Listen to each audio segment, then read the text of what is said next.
Phút đó. Lông kìa, lông kìa. Ủa. Lông kìa.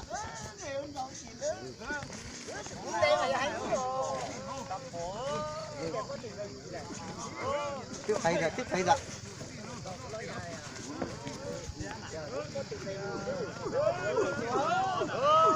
Khét.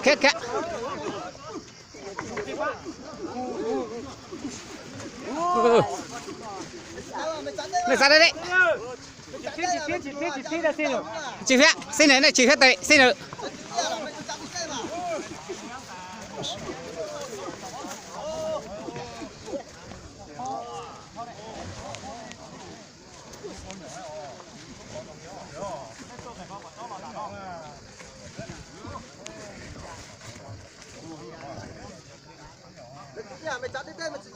Này chỉ lau thế đây chỉ thế xả. Này chỉ lau chỉ xả. Nhà tôi nhà đây, ô tôi chuyên用thế chặt đầu, chỉ dùng tay kìa.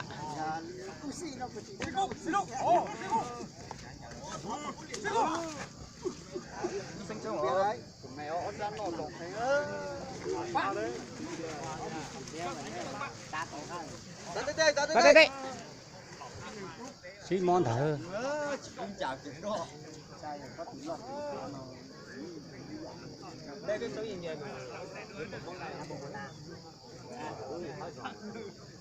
Đứa hở.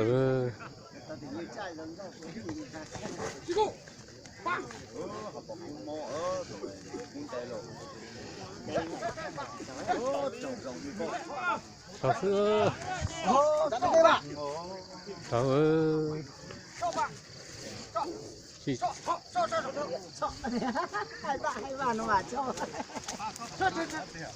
Xin được.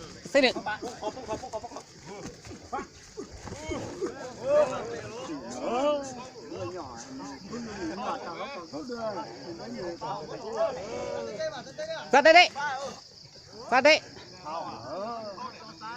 Rồi dâu rồi.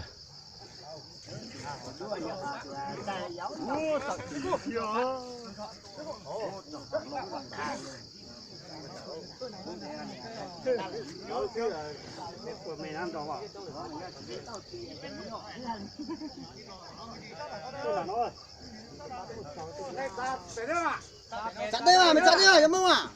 Ra đây, hơi không xin xóa mã đây.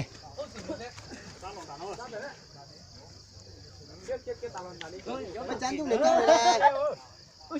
Mày chắn chung sau để trả câu. Này ra đây nhung hay này nó lảy ừ. Sai à?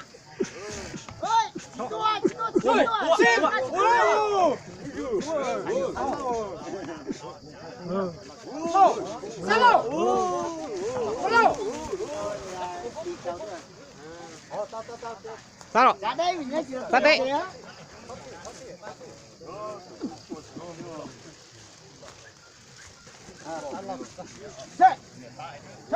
Không khó.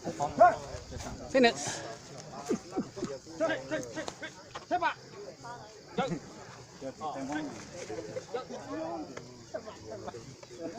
Cốt. Cốt.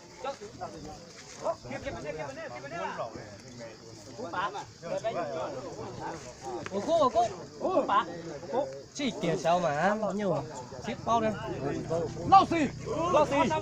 Chờ. Ủa lý con hả? Con chờ hết ừ. Bao lý con. Dạ ba. Dạ. Mình lau qua sau là có. Một số chắc cứ. Lớn. Giờ chúng mình chẳng có.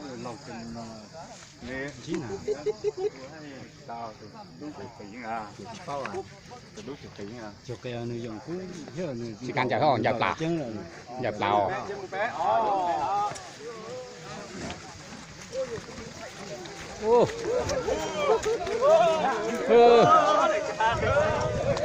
Đi nào.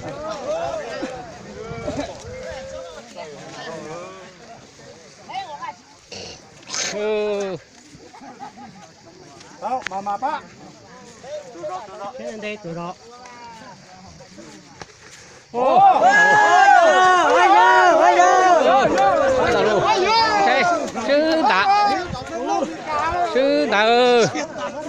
Sư tư rồi. Nó chỉ tạo. Nó chỉ tạo. đây